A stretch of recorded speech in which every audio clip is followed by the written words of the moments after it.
world's largest nuclear accident happened at Chernobyl, this huge explosion and meltdown of a nuclear power plant.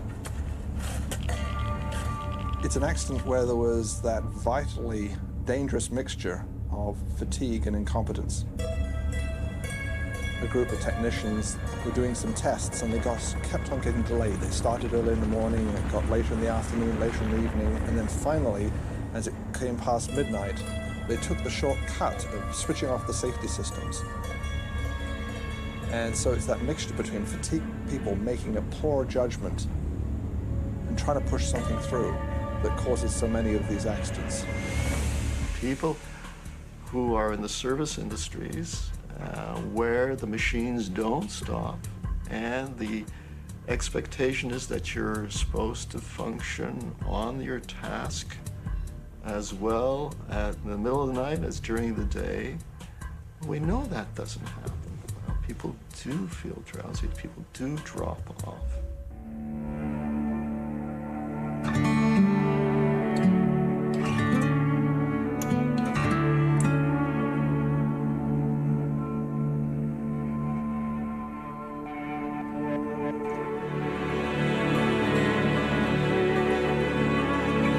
La naturaleza de las cosas, con David Suzuki. La necesidad de dormir.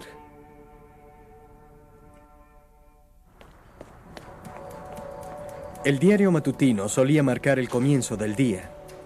Ya no. Ahora la vida se rige por el correr del reloj. En nuestra sociedad de 24 horas y 7 días a la semana, una de las principales víctimas ha sido el sueño.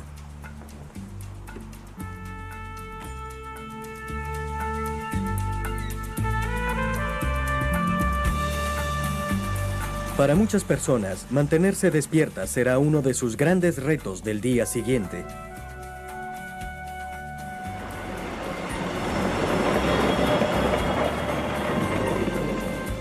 When we talk about sleep, we can't separate it off from the other major component of our existence, and that's waking. So we need to think of it in terms of the cycling that we all go through from the moment we're born to the moment we die. There is this rhythm of sleeping and waking that's core to our existence. We cannot survive without it. Ni siquiera en el espacio es fácil concebir el sueño. The space program has been very important to us.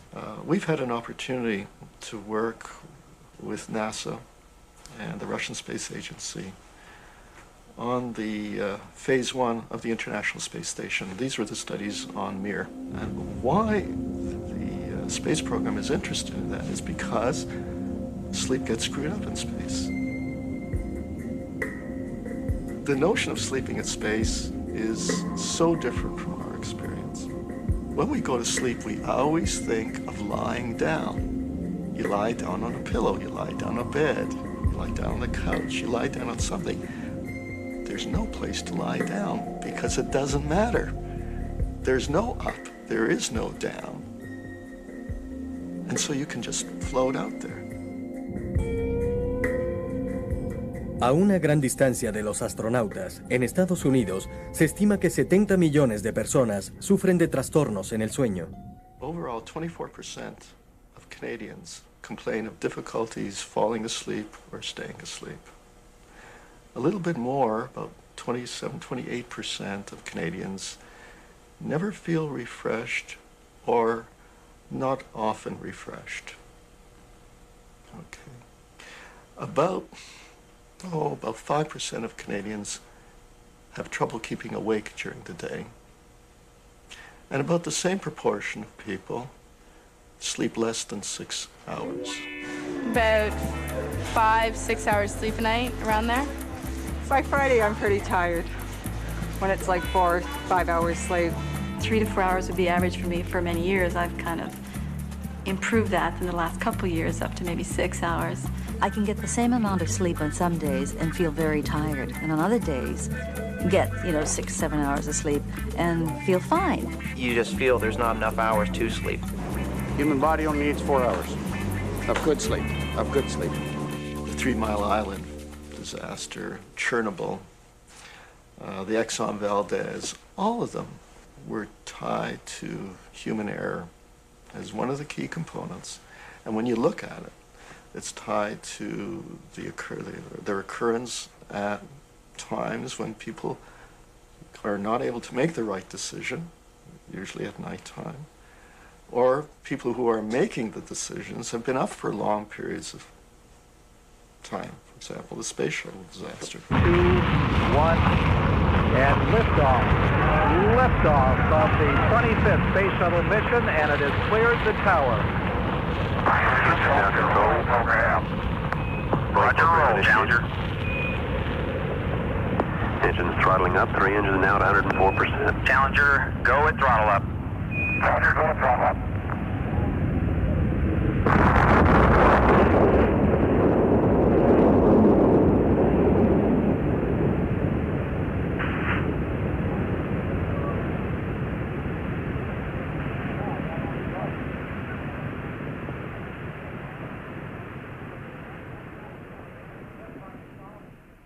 The key engineers had been up with very little sleep, maybe only 2 or 3 hours sleep for several nights in a row. They'd been up since 2 o'clock in the morning. And here we had a mixture of very fatigued people making that unfortunate decision in retrospect they should not have made. From the beginning of time, it was traditional that when the sun went down, we would go to bed. And we would sleep until the sun rose in the morning, and we would go about our work.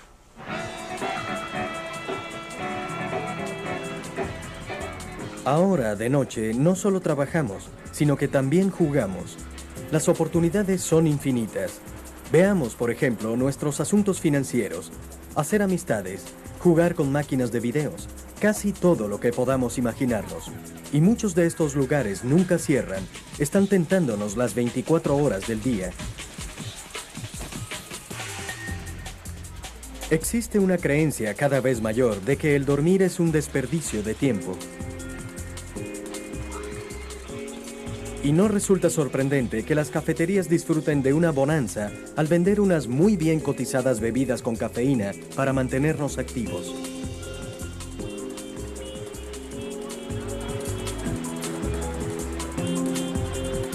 We've got Edison to thank for the 24-hour society when we really get down to it. About 100 years ago, in about the 1880 or so, the invention of the light bulb and electric power and electric motors and so forth, all the products of that very fertile mind, ended up with us being able to now start running factories and plants and businesses 24 hours a day. En los oscuros años 30, Charlie Chaplin mostró una imagen del futuro cuando presentó el frenético mundo de la línea de ensamblaje en una película que proféticamente llamó Tiempos Modernos.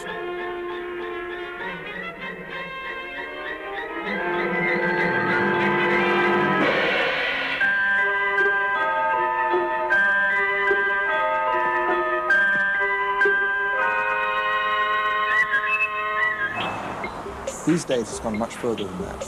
If you want to serve a population that's global, you need to have your service centers open 24 hours a day.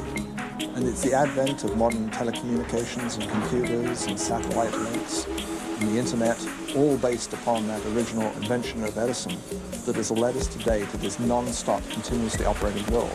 A world that really isn't suited for the human race. Es un ambiente de trabajo demente, oscuro afuera y muy iluminado adentro.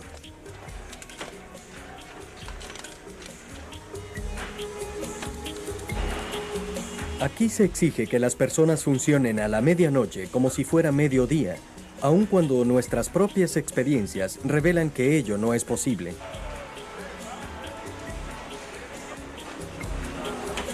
Como consecuencia, disminuye la productividad y aumentan los accidentes. The problem is, we as a human race need to learn to cope with our invention. We need to deal with the mismatch between our physiology and the 24-hour world we've created. El mundo de las 24 horas se extiende hasta el espacio y puede convertirse en una experiencia desorientadora. En la nave, la vida de los astronautas se rige por el tiempo transcurrido, es decir, el número de horas a partir del lanzamiento, las cuales no tienen ninguna relación con la hora de la Tierra. Existe gravedad nula y mucha presión como para que cuente cada segundo. La misión de neurología de la NASA en 1998 puso como prioridad el estudio de los trastornos del sueño en el espacio. El astronauta canadiense Dave Williams era uno de los tripulantes. De vuelta en la Tierra, Williams se encargó del Directorio de Ciencia y Vida Espacial en la sede de la NASA en Houston, donde estas réplicas de lanzadores se usan como módulos de entrenamiento. You've got to be sleeping well, especially when you're out in space, because if you're not sleeping well and you're not well rested, your performance will decrease. What we try and do is schedule 8 hours a night for people to sleep. Now, if you go to bed right away, you don't necessarily fall asleep. You might be lying there thinking about something that you have to do the next day. So even though we've allocated 8 hours, it seems crew members will sleep less than that. Depending upon the study and the mission, some people sleep between 6.5, 7 hours a night. So it seems that they may take a half an hour, 45 minutes or so fall asleep. Is that enough time, most of the time, to be refreshed? Yeah, I think that there's, most people would tell you that that's similar to what they would sleep on the ground. And that on the ground that would allow them to feel refreshed. But when we study sleep in space, there are a number of unique aspects of space that affect your ability to sleep. What is it like sleeping in the absence of gravity? What about noise levels? And you mentioned the cramped quarters. And in fact, the quarters seem small on the ground, but when you get out into space, they're actually a lot bigger because you can use all the available area. You can float up and hang out on the ceiling. You know, you and I could have lunch upside down on the ceiling and it would be not a problem at all. What we can do is we'll sort of climb up here and just show you inside. Those are the sleep restraint systems that we've got. You can imagine yourself sliding into there, and that would hold you in one place. But the amazing thing is that you'll be in there all strapped in, and then with time, your arms are going to creep out and be floating in front of you freely like that, because in space, the natural position of the upper body is to just be floating out. So you'll have astronauts who will tell you, there I was dreaming in space, and I dreamt that there were these arms floating around. They wake up and they see these hands, and they go, oh, they're my own hands, you know? It's amazing. But we also have the sleep stations, which is about the same size as a sleep restraint system, but it looks like a closet. There's a door on it. You slide right into it, close the door. Because it is dark and it's relatively soundproof, it's easy to fall asleep once you get in there. Of course, if you were sleeping up on the flight deck, every 90 minutes you have a day-night transition. And even though we put screens up and blinds on the flight deck, it's still probably lighter up there than it would be if you're sleeping down on the middeck in one of the sleep stations. Normally on Earth, we're affected by day and night, but up in space, of course, day and night is a lot quicker. Do you think that affects the natural rhythm of sleep that we have? Well, that's an excellent question, because it's that light-dark cycle that cues our internal biological clock. In space, every 45 minutes, really, it changes as you're going through day-night, orbiting the Earth every 90 minutes. But I think what ends up happening is your body cues to the light inside the orbiter itself. If it's light in the orbiter, you're thinking, okay, this is my daytime, and then when we have to go to sleep, we turn all the lights down and things, so it becomes quite dark and you're able to go to sleep. I love the story of Gherman Titov. In 1961, he went up after Yuri Gagarin, and he was there just about a day.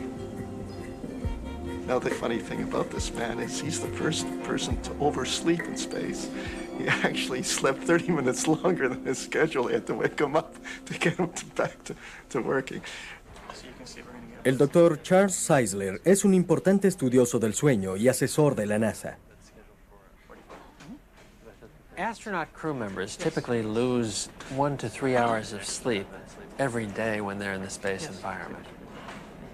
No one knows precisely why it is that it's difficult for crew members to sleep in space as compared to sleeping on the ground. But it is known that if you lose that much sleep each day, that builds up a cumulative sleep deprivation that has an adverse effect on performance. In fact, within 4 or 5 days, the adverse effect on performance is equivalent to that which would occur if you missed an entire night of sleep. And so we've been working, first of all, to try to characterize the nature of sleep in space and compare it with sleep on the ground. Tanto en el espacio como en la Tierra, se recomienda dormir un mínimo de 8 o 10 horas, si es posible. Pero actualmente, ¿quién duerme tanto tiempo? Right now I'm working on about 5.5 hours sleep. I don't sleep very well on a midnight shift. It's very active out here. As long as it's active, you're awake and things are happening around you. The worst time of night is when everything just kind of dies and you're driving around. There's nobody on the road. I get off work at 7 a.m. usually, and I would stay up, feed the kids their breakfast, get them to school, do a couple of loads of laundry, go to bed about 10 o'clock in the morning, and then I would be up at 3 in the afternoon to pick them up from school. That would be complicated further with perhaps a court appearance at, say, 9 or 10 o'clock. You may sit in court all day. I would continue from the pickup from school, you know, the dinner routine, the bed routine, and then show up at work and put in an 8-hour shift in the car. It's difficult. I don't sleep 8 hours. I sleep about 4 or 5. My husband and I are both sleep deprived, and it's a never-ending cycle until retirement. You drive around in this city or you drive around in the suburbs and you look up into the hotel rooms or the homes and everything else, and people are sleeping. And you're driving around and you're not sleeping. You like to be normal, whatever normal could be. I've been working in news for almost 10 years now. It does put a bit of a strain on the family, you know, to be able to do this and sort of have a normal family life. The transition from sleeping during the day to sleeping at night, it's really difficult for my body to adjust. If you're yanked off of it and then stuck on another shift, it's like having jet lag. It's a constant struggle just to stay awake. You just want to stay awake. You can get really tired at around 3 or 4 in the morning. Your body just starts to shut down, and it's hard to concentrate. I take sleeping pills now and then. Mother Teresa's out. I'll sleep 4 hours, I'll get up for a few hours, and then I'll go back to sleep again. Get up and it's time to go to work, and well, that causes all kinds of other problems. You don't go out, you don't socialize, you don't exercise. I'm happy doing what I'm doing, but I definitely can't see myself doing this kind of shift work for another beyond 5 years. El trabajo por turnos resulta difícil para cualquiera, pero en el caso de los bomberos puede ser peligroso. Right now we just finished our 3 and 3, which includes 3 days and then switches over to 3 nights. I call it the killer shift because your body just gets used to being on days and then you're switching over to being on nights. By the time you're done all that, your body's just messed up and doesn't know which way to go. Sometimes you come in and you're hoping it's not going to be very busy tonight because you know physically that you're not probably as strong or as well rested that you would like to be. When you're there, you're more than 100% awake all the time at a fire. You get there and it's the sound, it's the lights, it's the sirens, it's people running all over the place, it's the heat, everything that brings you as a crew, as firefighters, together and working as a team. We had a baby in the hospital, so I was going home from here in the morning to the suburbs, driving to the hospital, coming back and coming in. And I shouldn't have been doing it, but on the way into work on a night shift, I fell asleep and I went across 3 lanes of the 401, which kind of scared me a lot. But that was the worst I've ever had.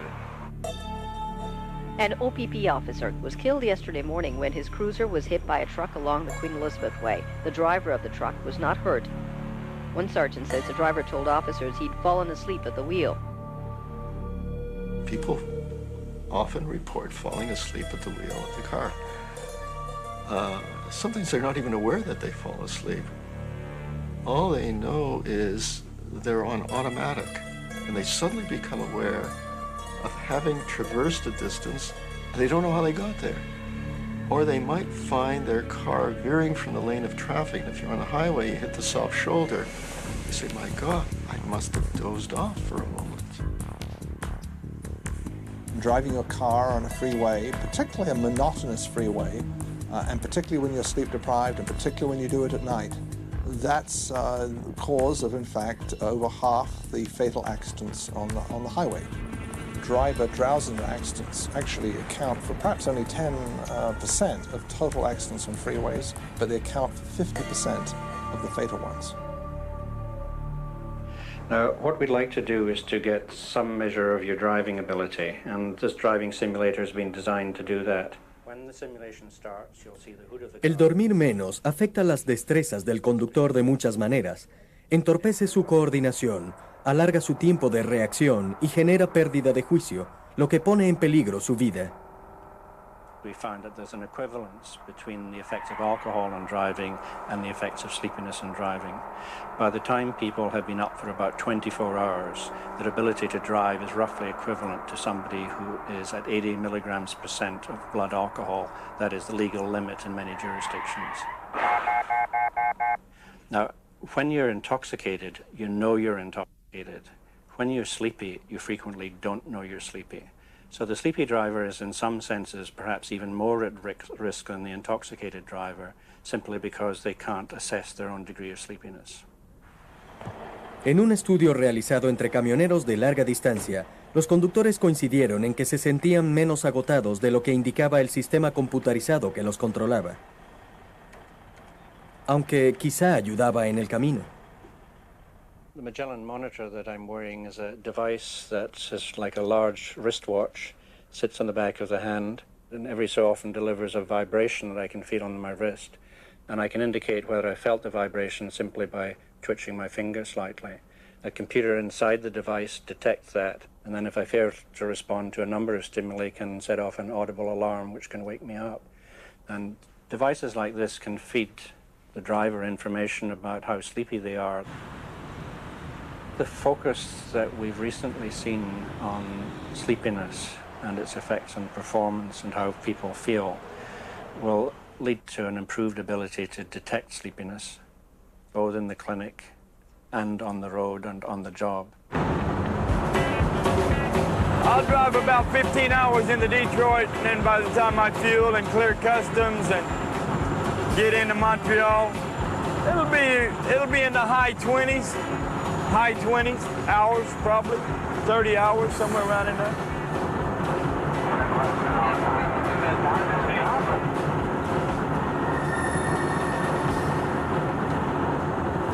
I'm not a dangerous person. I know what I'm capable of doing.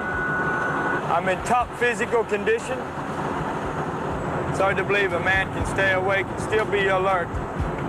I think we've all had the experience of driving a car, maybe it's late at night, and your head starts to feel drowsy, your eyelids droop, you find yourself drifting off the side of the road, and it's such a common experience, and yet such a dangerous experience. I'm doing all right. I feel good. Probably won't stop now until I get into Toledo. The reason why those accidents are much more fatal than other types of accidents is because when you fall asleep behind the wheel, you don't have any chance to do an evasive maneuver. You don't brake or swerve, and hence you hit the tree at full pace.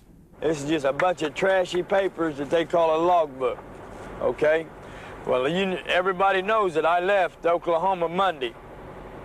There's no way that I can be in Montreal Wednesday on time, so what am I going to do? I'm going to throw this out the window. I'm going to get me another one. I'm going to rewrite all this out. I'm going to back it up one day, and I'm going to leave Sunday. Falsification of a logbook, what is that? That's lying.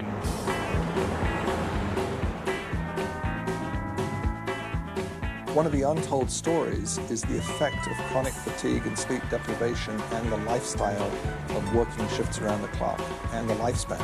In fact, you realize that the average trucker lives for a lifespan of 61 years. The average locomotive engineer may live 64.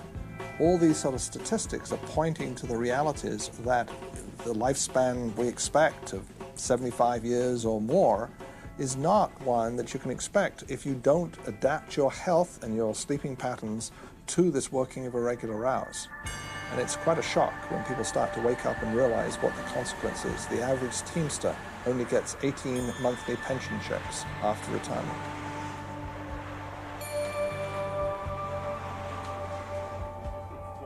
Las circunstancias bajo las cuales se estudiaron a los astronautas han llevado a la creación de nuevas tecnologías para investigar los trastornos del sueño. Now, we also had quite an extensive collection of hardware. This is a device called the digital signal recorder, and essentially this is the equivalent of a full formal sleep laboratory in a hospital, all in a small little box. The amazing thing about this technology, which was developed for the space program, is you can now study people with sleep disorders at home instead of admitting them to the hospital. And as you know, there's over 70 million people with sleep disorders in North America, so this is a fairly common problem that we're facing. But to collect the data, we actually had to wear what's called a sleep net. And this is a series of electrodes that records the brain waves during the different phases of sleep. And there's a number of different phases of sleep that are related to changes in the electrical activity of the brain. And to record that, we had this special sleep net that we would put on. And we can show you how this fits on a simulated mock-up here. And each one of these white areas is where we would have an electrode, and of course we'd fit this down over the ears. We've got this perfectly positioned, but we can record all the changes in the electrical activity of the brain during sleep wearing this device. And what does it tell you? Well, this tells us how the patterns of sleep change, and we have what's called rapid eye movement sleep. That's the phase of sleep that's associated with dreaming. Then there's slow wave sleep. That's the phase of sleep that people think of as being associated with that restful component of sleep. And we can look at those patterns and see how they changed in the absence of gravity. Now, the electrode that I pulled out, we might put that right by the eye to look for positions and changes in position of the eye when you're sleeping.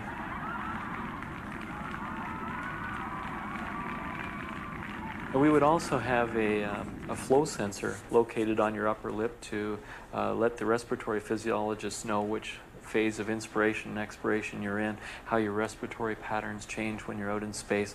We also had a microphone that monitored whether or not you were snoring in space, which is an interesting concept because typically we associate snoring with gravity pulling your tongue back into the back of your throat. And the question is, well, what happens in the absence of gravity? And it turns out, lo and behold, you do snore. You do? Yes, yeah. Now, to monitor body temperature, we had this very small little pill, and I'm taking a magnet off it right now. The magnet actually deactivates the pill, so when we remove the magnet, the pill is now active. And of course, there's this little warning attached saying remove magnet before swallowing. But this is the pill itself, and inside this thing is an AM frequency radio transmitter hooked up to a little temperature device that monitors your core body temperature. So I could swallow this pill, and it'll float through my digestive tract, sending out signals of what my body temperature is doing throughout the 24-hour day-night cycle.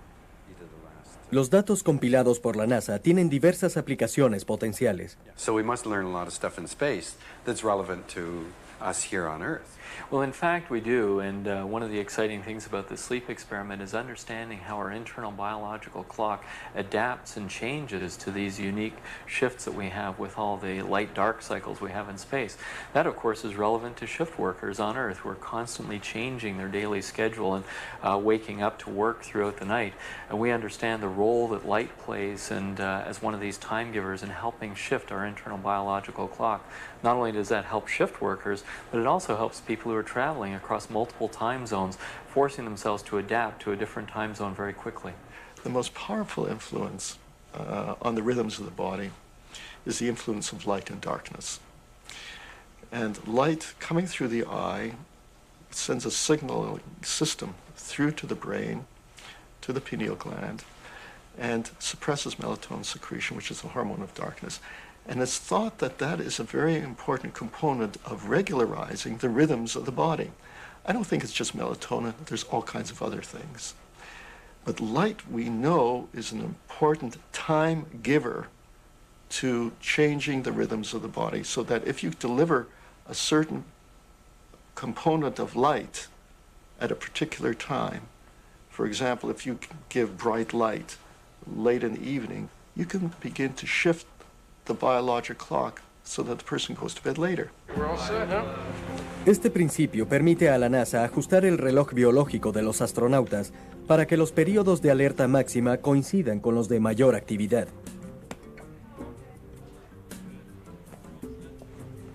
Where we need to phase shift for is looking at the time of launch and the time of landing and protecting to make sure that the times that the crew have to dock to a space station or deploy a satellite, they're wide awake and that this is occurring during a phase that their internal biological clock is adapted to.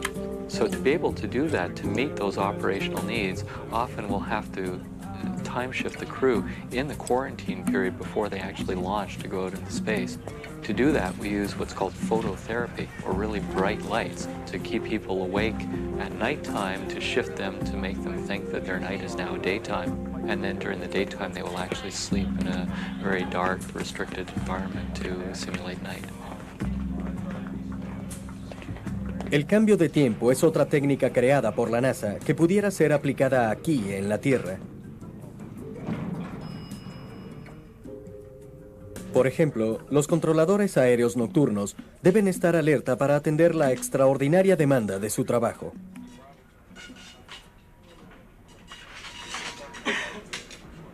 También de esto se podrían beneficiar los tripulantes de las aerolíneas. Remember the event where a airliner going across the U.S. In fact kept on going past Los Angeles, 100 miles out of the ocean. And it did so because the whole crew had fallen asleep.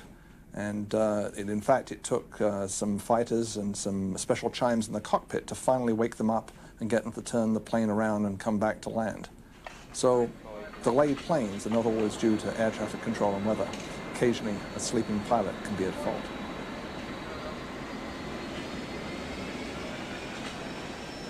My experience of drowsiness, big time, was actually on my first job, which is in Toronto. I graduated out of medical school in England, and I came over and I did a surgical internship. And I found to my horror I was going to be on 36-hour-long shifts, non-stop on duty for 36 hours, doing open-heart surgery and other types of surgery procedures, obviously assisting as a young hospital doctor, nodding off in the operating room as we operated, writing prescriptions the next day that I couldn't make any sense of at all. That practice, unfortunately, still goes on today.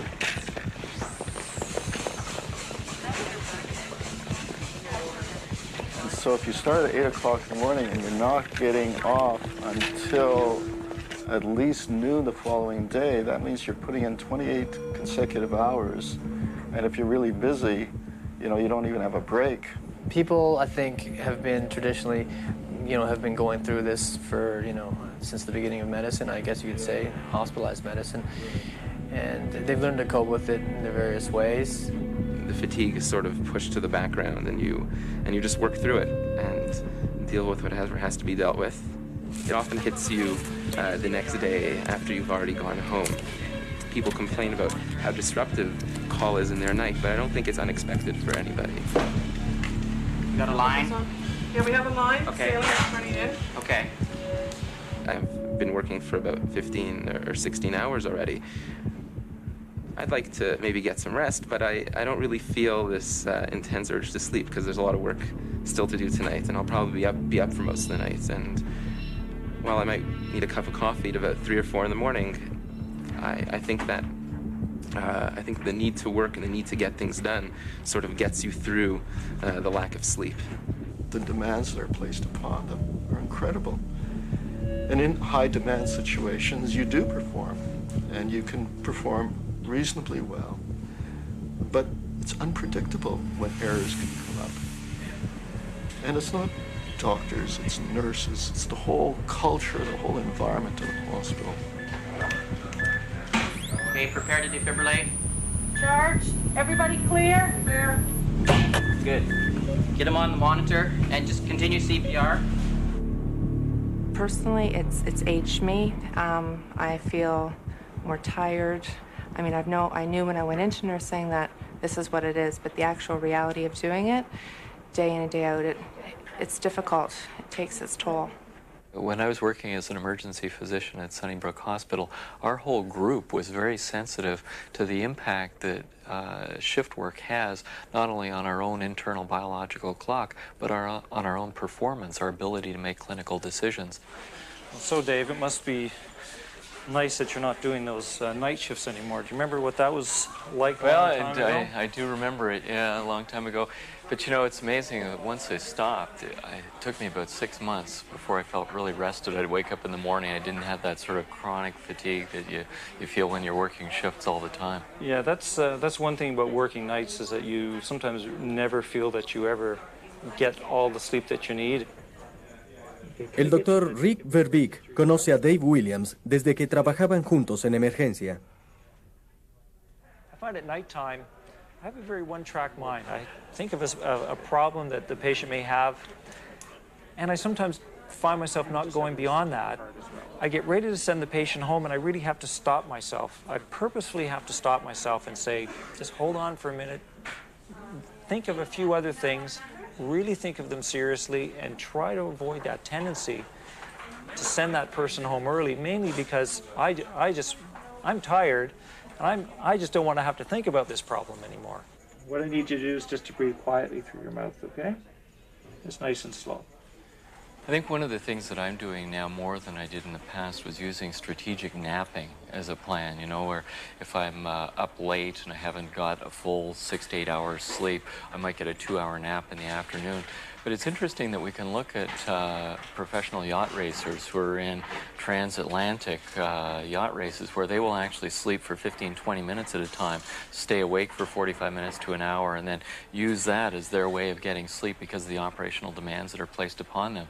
It may very well be something that would be useful for us in the emergency department to, you know, to really take those sort of short power naps that you were talking about. The more I think of it, the more I think I might try that the next time I'm on duty. Well, it certainly works for us. One of the things about napping is that you better get real and realize that it happens anyway. But it happens inadvertently. It happens because a pilot in a cockpit, or both crew members in a cockpit, nod off. Locomotive engineers running trains, drivers of trucks, all sorts of people nod off at the controls. The issue is, do you want to happen unplanned, unanticipated, maybe at a critical moment? Or is it better to allow a safety valve and allow people to nap at certain discrete times in the workplace when it's safe? If your workplace can create a healthy environment that allows you to take a selective nap, my God, that means that your industry might be working a lot more efficiently, a lot more productively.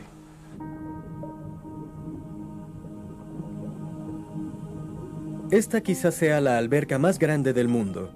Aquí, bajo condiciones semejantes a la gravedad nula, los astronautas se entrenan para la próxima misión importante de la NASA, la Estación Espacial Internacional. Once the space station arrives and is functioning, it will be an enormously important platform for carrying out human biological experiments in the space environment and for really understanding the impact of microgravity on human functioning for all the different physiologic systems as well as for the timing of the sleep-wake schedule.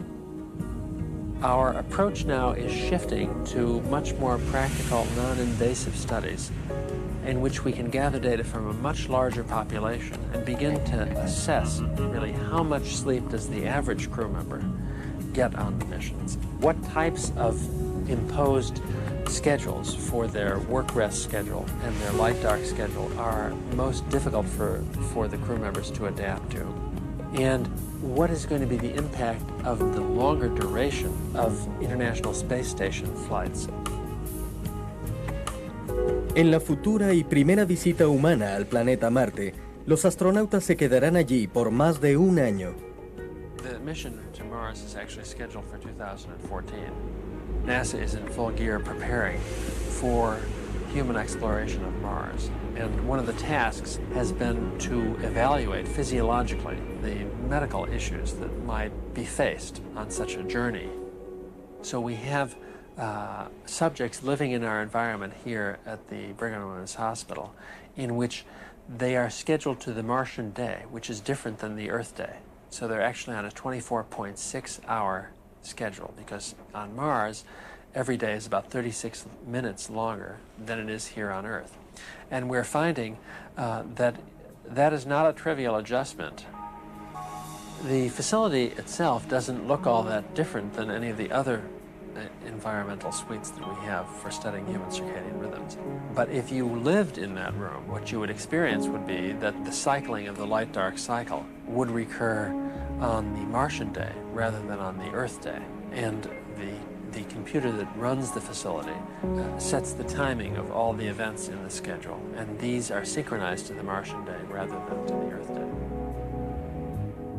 Where we're trying to look at humans' ability to adapt to a Martian day length, and what are some of the consequences of living on that day length. So here we can simulate people waking and sleeping on a Martian day or Earth day, or many other types of day lengths. Most of our studies are anywhere from 10 days all the way up to 2 months, so 55 days in length. And the people live in these suites for the full 55 days, 7 days a week, 24 hours a day. Good, how are you today? So how did you sleep last evening? It took me a little while to fall asleep. Fall asleep? Yeah. And I had to wake up once, but otherwise it was all right. Now, in these sensors, what we're actually measuring is the ones on top of your scalp. We're looking at your brain waves, so we can look at how well you're sleeping, the duration of your sleep, and the different sleep stages, which we'll show you later. So have you ever seen your sleep? No. You can actually tell what stage sleep I'm in? We can tell what stage of sleep you're in. We can tell when you're dreaming or when you're in very deep sleep, again, a quiet, restful sleep. And then we're also going to be looking at your brain waves while you're awake, so we can look at your brain and how well it's functioning during performance tests or when you're just sitting here reading, so we want to look how alert are you. Durante su estadía en la habitación de Marte, los sujetos son sometidos a pruebas cognitivas para medir su desempeño y destrezas. Se les extrae sangre para medir, entre otras cosas, los niveles de oxígeno y dióxido de carbono que afectan el sueño. El resultado final de todo esto es un banco de datos sin precedentes sobre el sueño que estará a disposición de terapeutas e investigadores. No one respects sleep anymore or thinks about it or makes it a positive priority. When you're a little kid, you're told, if you're good, we'll let you stay up later. So all of the joys of life are from staying up later, not from going to bed earlier. And I think this is where a lot of us would like to see some change, that sleep becomes a positive priority. That's so not reassuring. La doctora Caden ha estudiado los patrones de sueño en niños, especialmente adolescentes, quienes son sujetos oportunos debido a que comienzan cada vez más temprano la jornada escolar.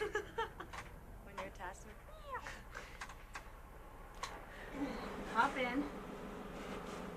Our current research is trying to examine what happens during normal development of adolescence, how sleep patterns change, and what's involved in those changes. One of our first studies showed that, contrary to the old adage, the older you are, the less sleep you need, during the ages from 12, 14, 16, the need for sleep doesn't get lower. It stays about level. So a 16-year-old needs as much sleep as a 10-year-old. The other thing we learned was that even with this optimal amount of sleep, as kids go through puberty, they get a little sleepier in the daytime. Okay, now please open your eyes. Continue to lie very still. Please open your mouth real wide and a big wide yawn. Real wide. Rob, can you give me a big wide yawn? Son las 8:30 de la mañana. Después de dormir toda la noche, Robert y Maggie deberían estar descansados.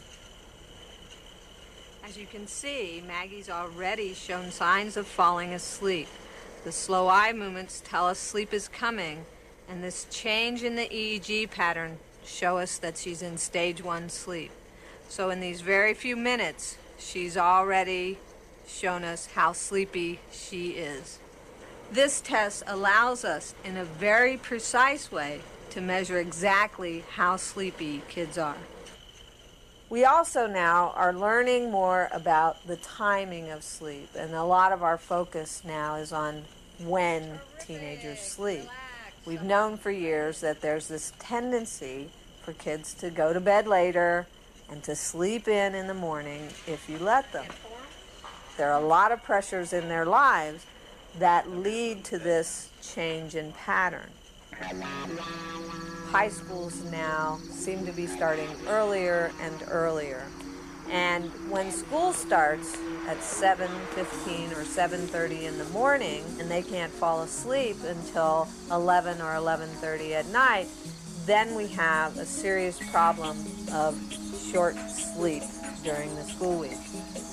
There's a real disconnect now between teenager sleep patterns that are naturally and socially induced and what the school systems are expecting. I have to work at night, so I come home late, finish up homework, and I don't have enough sleep to get to school in the morning. I don't go to bed till like 1 in the morning, so I really only get like 6 hours of sleep. Usually don't get to bed till like 12, 1 o'clock. It's usually like 5 hours of sleep. You just don't get to sleep enough, so it's kind of hard. No es de extrañar que los adolescentes se vayan a la cama tan tarde. Muchos tienen actividades deportivas después de la escuela o trabajos de medio tiempo, sin contar las tareas y la televisión. The test is going to start off with multiple choice. This is your first experience having a test with me. This school, we start at 20 past 7, and some of these students are on the bus for an hour, don't have breakfast, and it's a real rush. And I think you see a lot of kids extremely tired and not able to do their work because it's just too early. So I just want to lay out the format of it. There are students who will actually just fall asleep, sleep through a whole class. And they admit it, they're tired. And they will tell you, they're tired. And it's very, very difficult to get angry with them when you know they're exhausted. They come in, they're yawning. It really, really is a problem.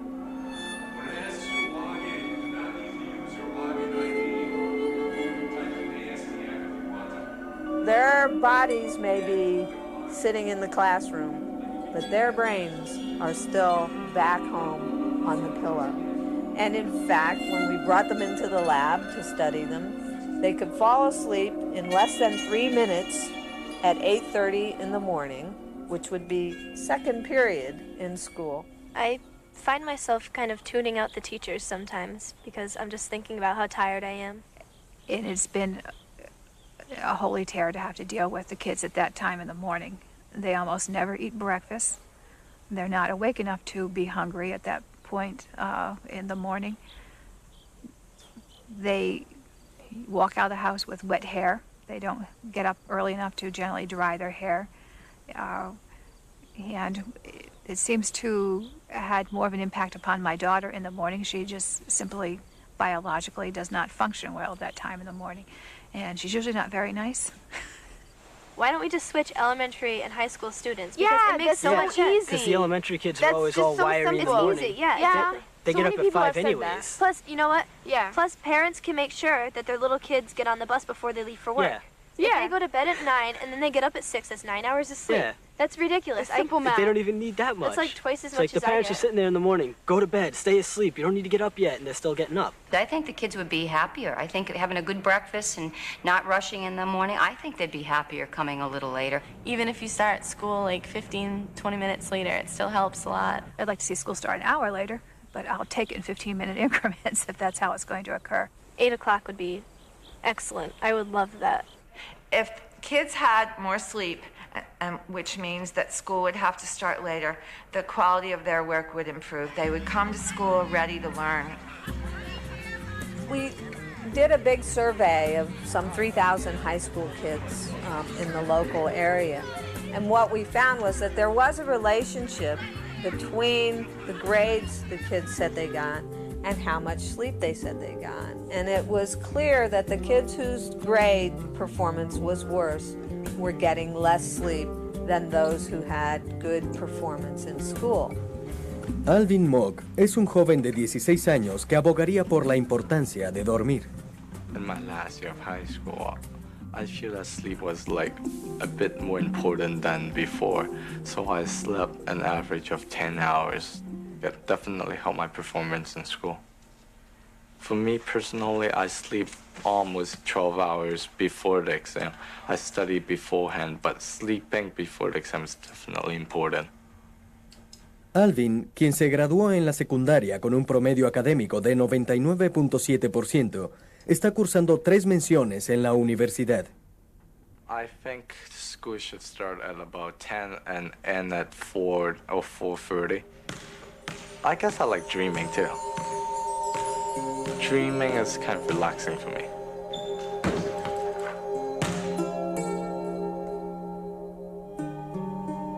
Cuenta la leyenda que la diosa de la luna se enamoró de un joven pastor.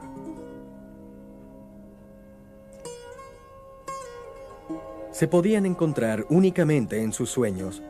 De allí que ella haya procurado el sueño eterno para ambos con el fin de estar siempre juntos. Qué gran diferencia de nosotros que le estamos robando a nuestros hijos la necesidad básica de dormir. Kids are no longer sleeping in their beds. They're sleeping at a daycare center. There are now 24-hour daycare centers scattered around in North American continent. It's particularly troubling for children who are often missing out on sleep just to keep up with their parents' schedules. And so you see them being dragged around at malls until the mall closes at 9 o'clock in the evening. There is some evidence that kids who have sleep problems or bad sleep habits will continue them throughout life. Además, nuestra cultura ofrece pocos incentivos para cambiar. Entonces, ¿a quién podemos I recurrir? think that there's many terrestrial spin-offs from the space program to help us understand sleep problems and sleep physiology on Earth. And I think overall we have an appreciation for the importance of rest and optimizing human performance, recognizing that there's a correlation between fatigue and impaired judgment and impaired performance. And that's something that's not only relevant in the space program, it's relevant for people who are working shifts, people who are performing in critical areas. El peligro reside en que un mejor entendimiento del sueño y el rendimiento podría ser usado en nuestra contra en lugar de ayudarnos. One of the challenges is that people will try to take use of those to work even longer and even harder, and companies will use that to staff their facilities even tighter, more tightly than they've done before. So clearly there's a counterbalance that needs to be addressed here. Clearly we don't want to go too far and push the limits too far, even though we can make it safe within a certain range for humans to live, work, and adapt and play in a world that's no longer begins with dawn and ends at dusk every night.